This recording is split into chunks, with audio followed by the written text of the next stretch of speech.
Alright, hello fun and welcome back to my Fallout 4 Mod Spotlight series, where today we are having a look at the GIAT FAMAS mod, which is being made by a rather impressive team of modders, and what they're looking to add into the Commonwealth is, well, the Famas Rifle. And oh my, I have really been enjoying my time with this thing. It is a great little weapon. Now, of course, this is a real-world, modern-day firearm, which typically I don't usually like having in Fallout. It's just my personal preference. I don't think they usually fit into the world.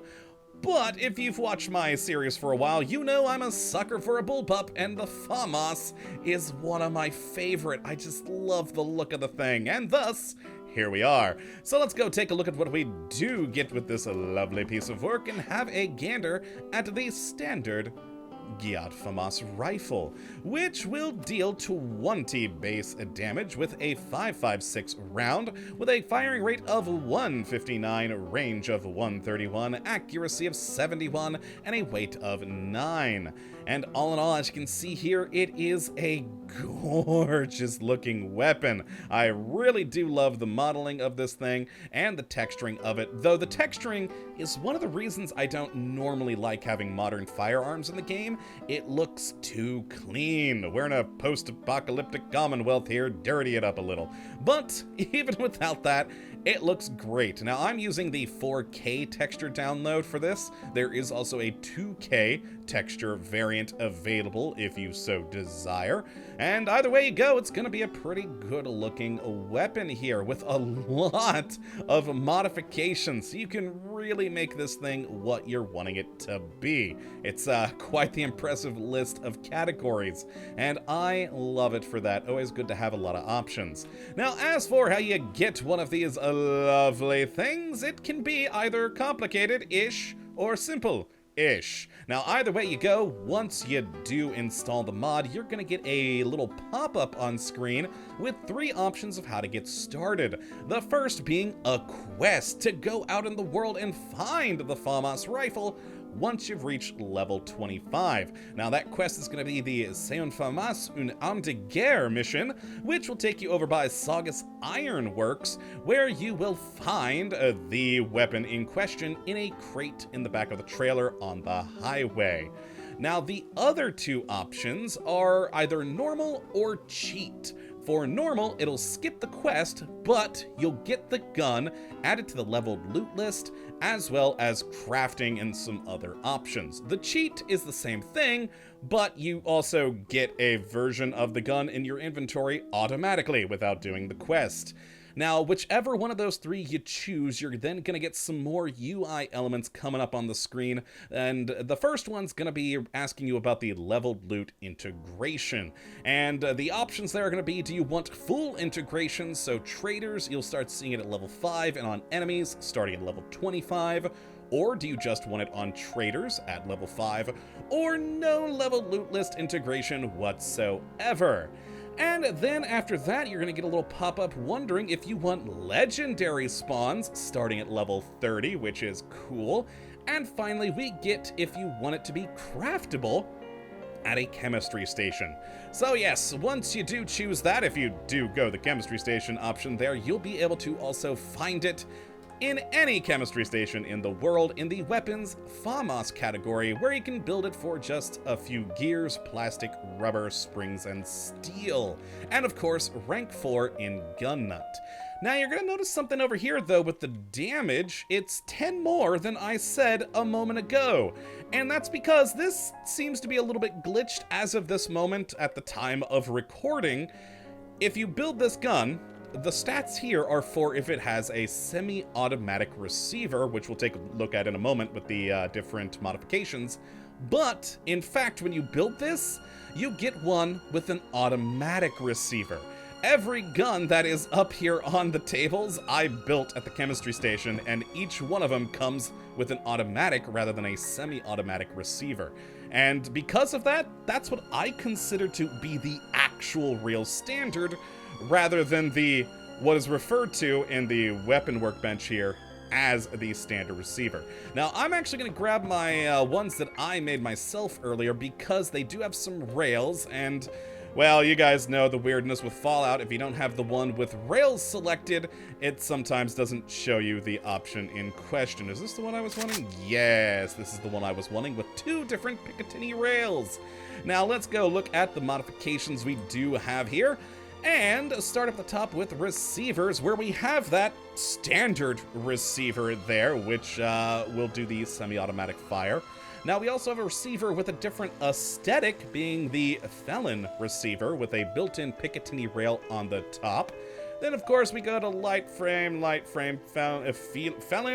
I actually don't know how it's supposed to be said. Then we have heavy frame, calibrated, hardened, and notice we have either the normal or Felon version of each of these. And then that's when we move into the automatic one with that same variation. Automatic armor piercing, hair trigger, powerful, automatic hardened, and calibrated powerful, on up to the advanced powerful and advanced etc. So a lot of great options in here. And, you know, giving you a fun little aesthetic choice between the two as well, which I really like. They're going to be the same damage, but as you'll see here, the firing rate between them and accuracy and things like that may change between the 2 versions, so it isn't just an aesthetic change. Now, next we have the barrel category, where we only have 3 options. The standard F1, a short commando or long civilian version, great for high accuracy shots. We then have the stock, where we've got a fair few more things, either the standard G2 or F1, full G2, F1, marksman G2 or F1, or a recoil compensating G2 or F1. Now, the big difference between the 2 versions, whether you go G2 or F1, is the G2 is going to have that guard around your hand, and the F1 is an open bit down there. Again, don't know the right terminology for that, but yeah, that's the difference between the 2. Otherwise, very cool. Now, after the stock, we have the stock attachment, which is a purely aesthetic item, I believe, for all of them. Yeah, there it is. Where we either have nothing or some straps, a small bag, medium bag, large bag, or a GPS. Again, all aesthetic, but, you know, nice to have that option there. Now, then after that, we have the magazine, where we have the standard quick eject, a PMag quick eject, PMag 40, and PMag 40 quick eject, as well as a large and large quick eject. And there we go, fun options. Now, you can then, if you do have the any of the options here, we can have a Picatinny rail on the top, where you either have no rail by default, a PGM standard, or a PGMP improved rail. Now, the standard will just be a Picatinny rail on the top for sights. The improved will have 2 rails for you to play with, which is fun there. And with the top rail, that's where you're going to get your sights. And in here, we either have the standard, a Barska, Seymour, multiple aim points, a Sig Sauer Romeo XL, EOTech 552, Mini Red Dot, Vortex, Comp M4S, Aimpoint Pro, and finally the Spectre DR. So lots of great options in here for you to get just the right sighting you're looking for. Now, after that, we have the muzzle category, where we either have the standard nothing, a suppressor, or a suppressor with cover, which I like that one the most because it seems to look the most Fallout-y, and that's fun.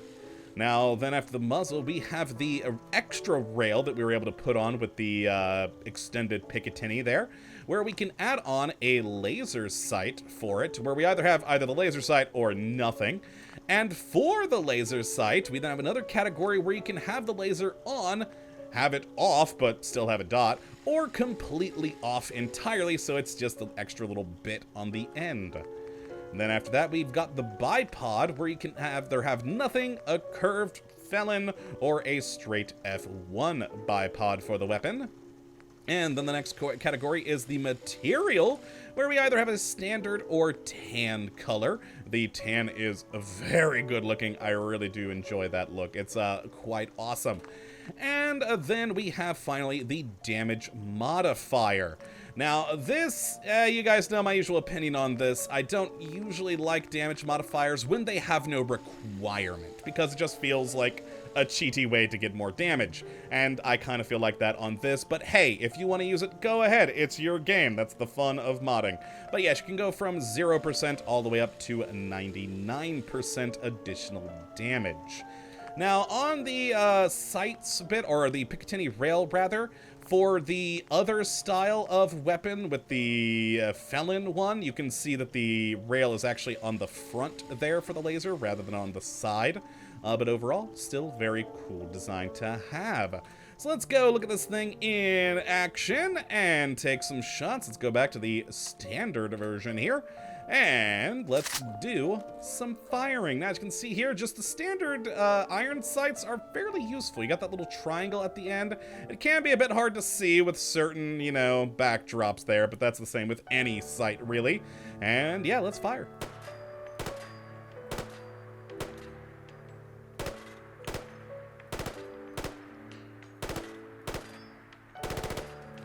And there we are. Now we've got both custom sounds as well as custom animations for this thing. So all very well made, very smooth and good looking, and of course a good sounding. Now as for the recoil on this thing, if we reload and just hold down fire. There we go. You can see in 30 rounds we went from here to roughly there, but also did drift a little bit to the right. So it's a fairly controllable overall, so not hard, even on full auto, to keep this thing on target. You're not going to get a huge amount of kick, which I very much do appreciate. Now let's grab the this one that I made earlier, which does have a silencer on it, so we can get that custom sound.